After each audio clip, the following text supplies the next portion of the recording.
everyone, and welcome back to Behind the Numbers. I'm Dave Bookbinder. I'm a Senior Director at CFGI. This is the program where we dig deeper to understand what really matters most in business. When a company goes up for sale and is sold, it is a very impactful transaction, obviously, impacting not just the business owner, of course, but impacting a whole ecosystem of other providers, accountants, attorneys, wealth managers, not to mention the family. Today we're going to be talking about the business transaction from a somewhat different perspective. My guest today, all the way from Arizona, is Denise Logan, who is known as the Seller Whisperer, and she's the author of The Seller's Journey. Denise, welcome to Behind the Numbers. Hi, Dave. It's so nice to be with you. Thank you for getting up early to join us today, all the way from Arizona. My pleasure.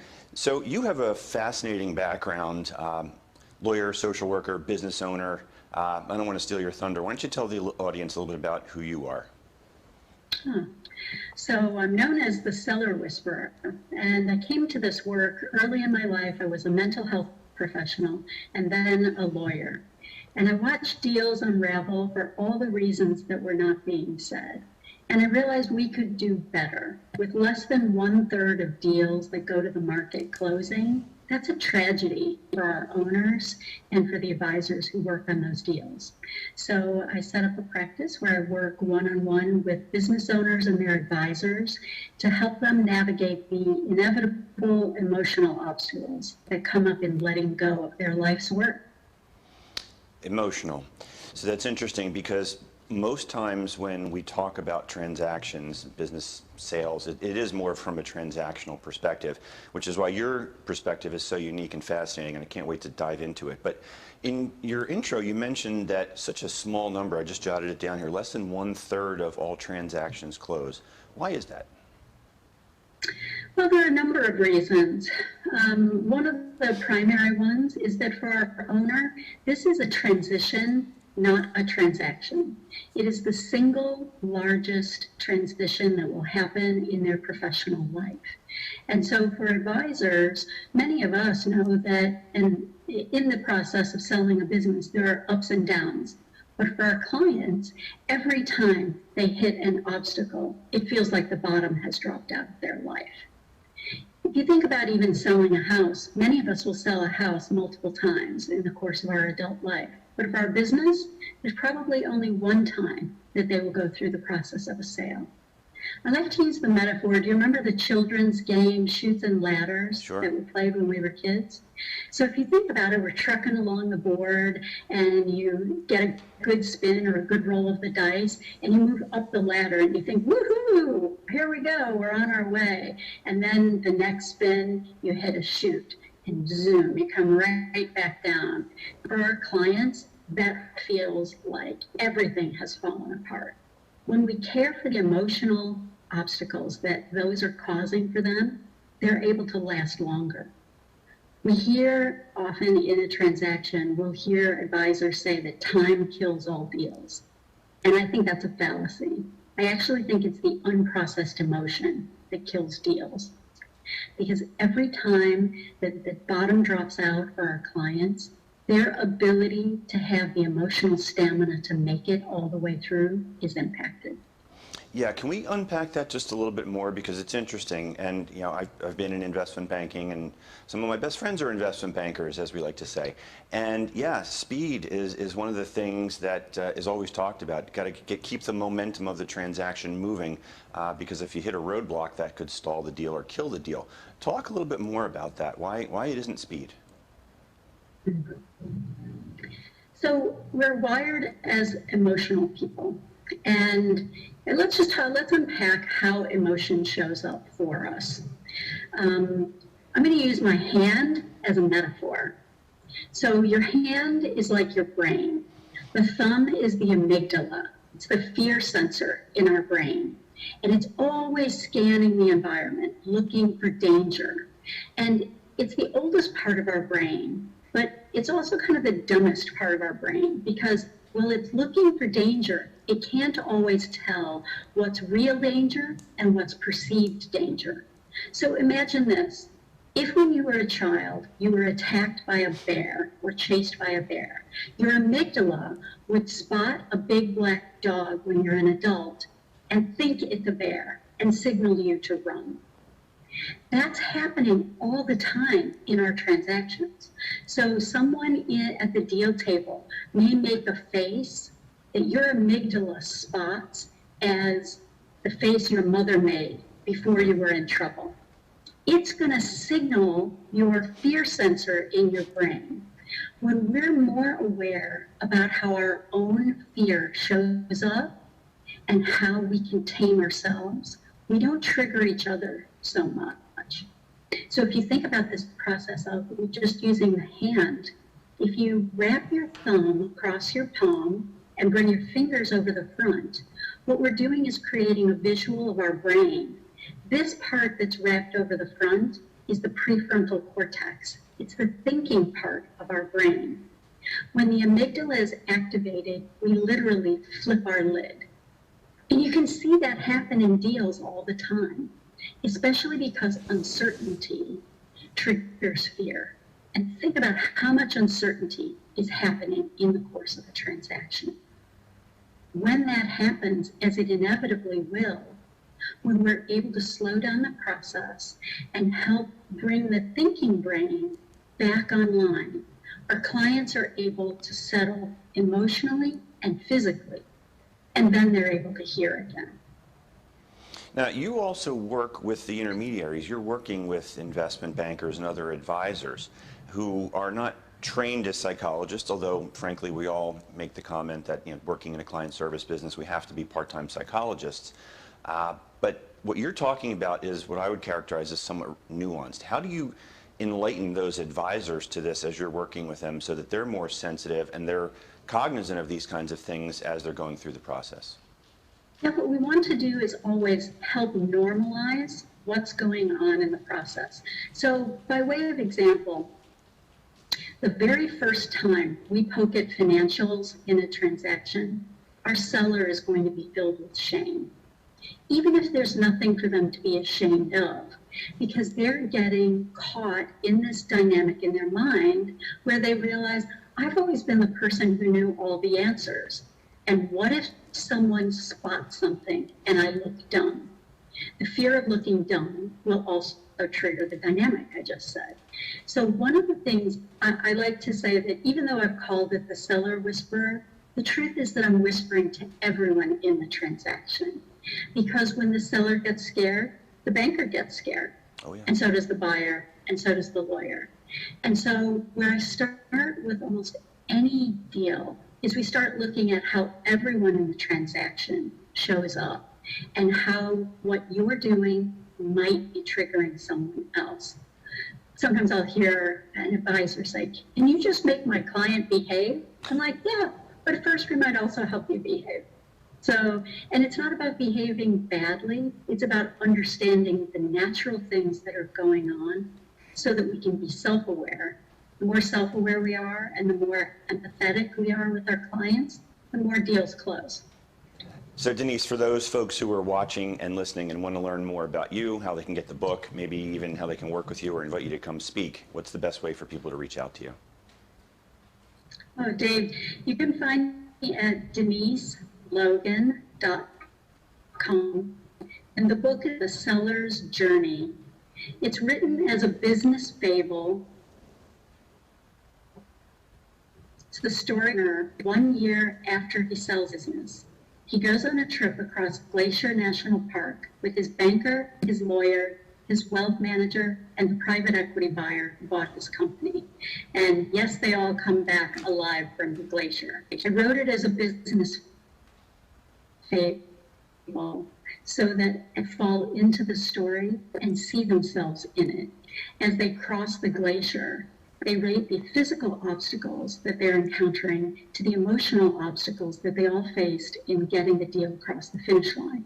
And rather than have it in a how-to book, I wrote it as this fable, and it's a great tool to be able to give to an owner or a prospect to help them see not only the obstacles that they're going to face, but it also frames the advisor who gives it to them in a more caring light. It helps them see you as someone they can live and trust with more than just their business. And the book's available on my website at DeniseLogan.com. Great, thanks for that. We're going to pause here and take a quick commercial break, and we'll be right back after these words. Don't go anywhere.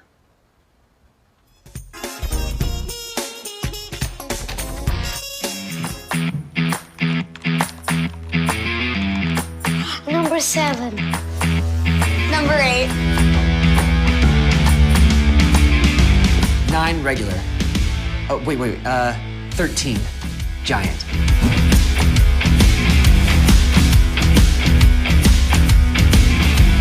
The usual?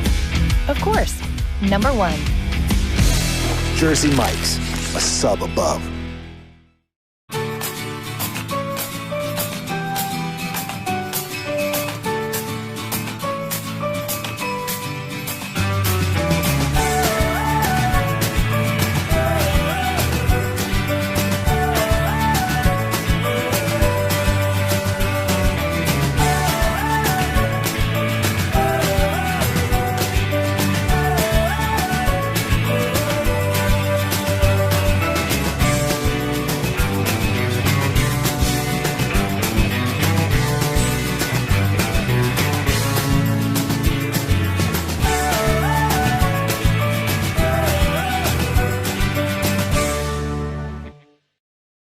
Today's show is sponsored by Dr. Jacqueline. Take charge of your life personally, financially, and professionally. Visit drjacqueline.com to book an appointment today. Hey everybody, my name is Ralph Graves Jr. I'm the host of the Ralph Graves Jr. Show, and I want to invite you to pick up my book, Unstoppable. I wrote a book called Unstoppable. It's 7 universal laws that will transform how you pursue and achieve success. The one thing that my 20 years of law enforcement has taught me is that no matter who you are, we are all governed by universal laws, like gravity. But in this book, we're going to talk about laws like the law of forgiveness, laws like the law of control, the law of intelligent practice, the law of expectancy. I was able to see how those, no matter what their background was, those who identified and treated these laws with respect, they were able to go on and lead successful lives. So pick up this book, and you can go ahead and pick it up at Amazon.com, BarnesandNoble.com, RalphGravesJr.com, where anywhere where fine books are sold. Thank you.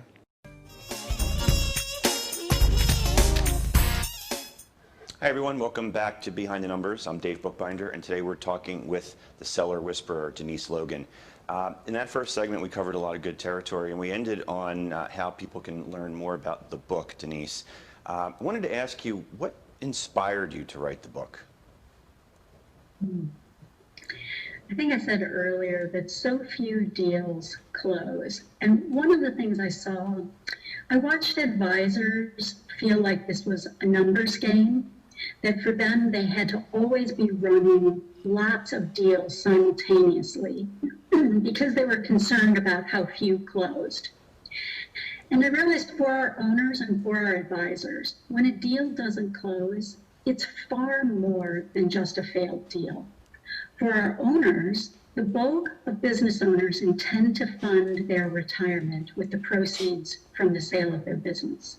So if they don't sell their business, there are families and employees and communities who are harmed. But I also saw something going on in transactions where the advisors hated each other by the end of the deal. They could not wait to get away from each other. So we had owners who were filled with remorse. If they managed to get their deal across the finish line, they were exhausted. And I refer to it as post-transaction stress disorder that both our owners and advisors are facing. I also saw there was a huge lack of trust that was going on. So I did a training at a private equity firm recently, and one of the things they wanted me to talk about is how they could get the investment bankers to give them the secret information that they hold back. And I said, are you trustworthy? If they share the secret information with you, will you respond well, or will you blow up? So I wrote the book because I watched all of these things going on in a transaction, treating it like it's a numbers game, people withholding trust from each other, traumatizing each other, and the tragedy of deals not closing. And I knew there was a better way, and that's what made me write the book the way I did. Yeah, trust is a theme that you talk about quite a bit. That's an undercurrent of the book, so to speak. And without trust, there's no rapport in any kind of a relationship. But when you talk about this transactional environment, how can you advise the advisors and the sellers to build that kind of trust in a situation where inherently I think people are inclined not to lean that way? So trust is something that builds over time. And it's why getting to know your seller long before they become your client is an important part. It's not just about winning the deal and being able to start the process. Cultivating a relationship with the owner is key long before they become your formal client.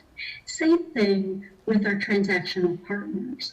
So there's an interesting phenomenon that I've watched over the past 20 years that's gone on, where instead of finding a handful of potential buyers, there's this big process that's run where hundreds of buyers are approached.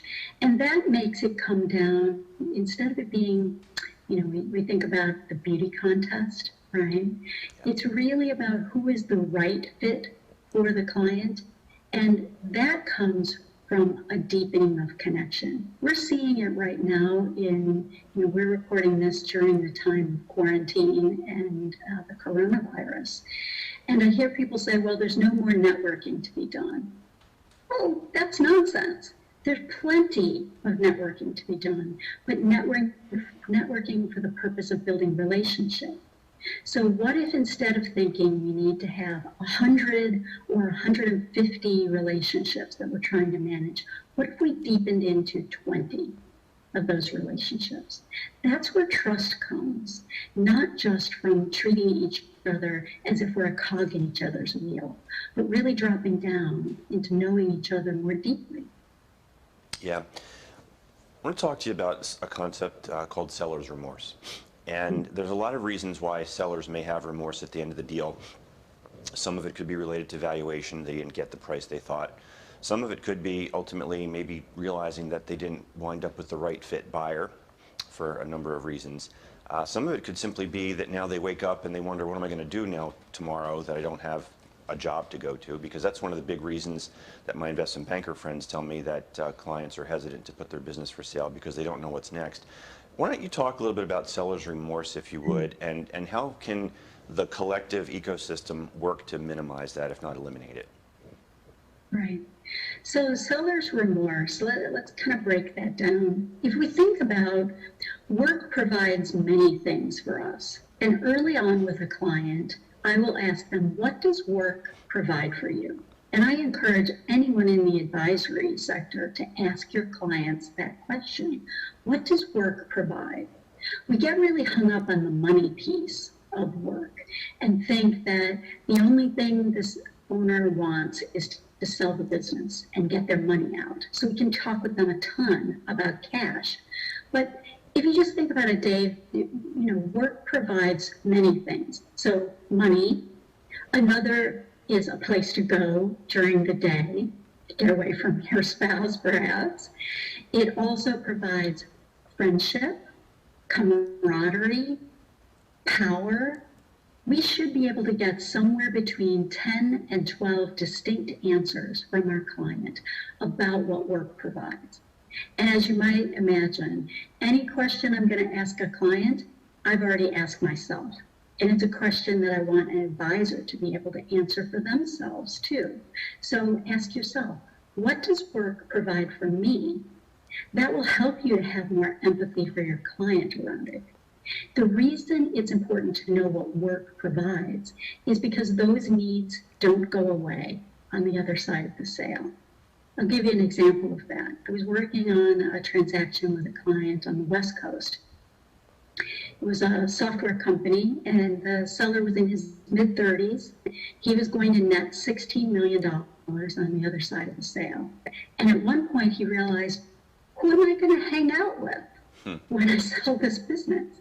And he was out for drinks with a buddy, and he said that to his friend, to which his buddy responded, boo-hoo, I wish I had your sad little $16 million problem, man. That's a natural reaction to come from an advisor or even from a friend. The challenge is that doesn't make the problem go away. It just goes underground. So helping our owners to be able to know what does work provide and how will they be able to get that met on the other side of the transaction, whether they're staying on and continuing with the business for a period of time or whether they're fully exiting. That's a period of loss and grief. I saw something yesterday come through my email. It said Tombstone Tuesday was the headline on it. And I thought, we use such interesting language as deal professionals. What might it feel like if you were an owner and your business was referred to on a tombstone? You know, it's hard enough for our owners to feel like this is a form of death. It's a professional death for them sometimes. And so might we be more cautious with the language that we're using and thinking about how it lands for our clients? Yeah, we have about 4 minutes to go here, so before we move on real quickly, why don't you tell the audience how they can learn more about you, especially if maybe they want to find out how you can come speak at an event or at their company? Yeah, my website is deniselogan.com, and I speak at conferences all across the world, and I'm lucky enough to do some trainings in-house with firms to help you understand what's going on in your deals and how to close more of them successfully.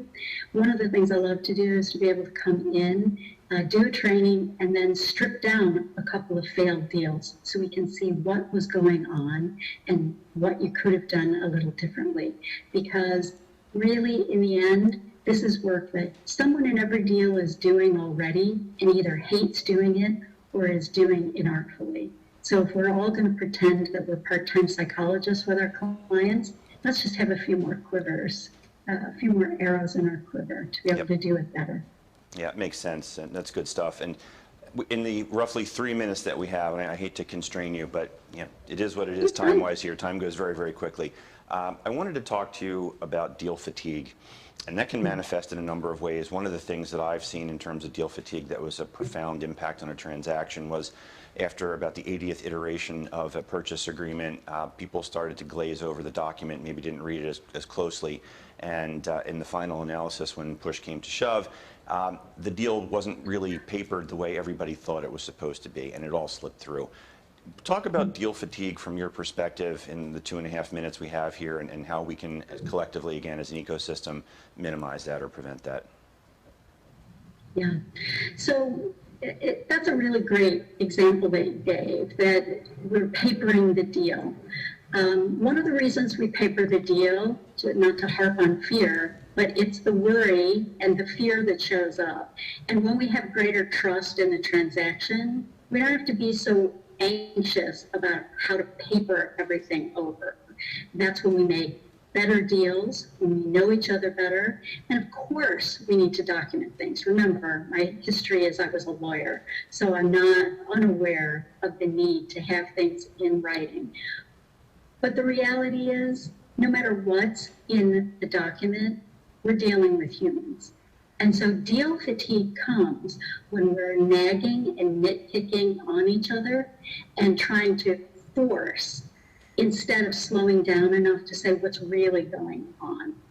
And I could give you a ton of different examples of how that shows up.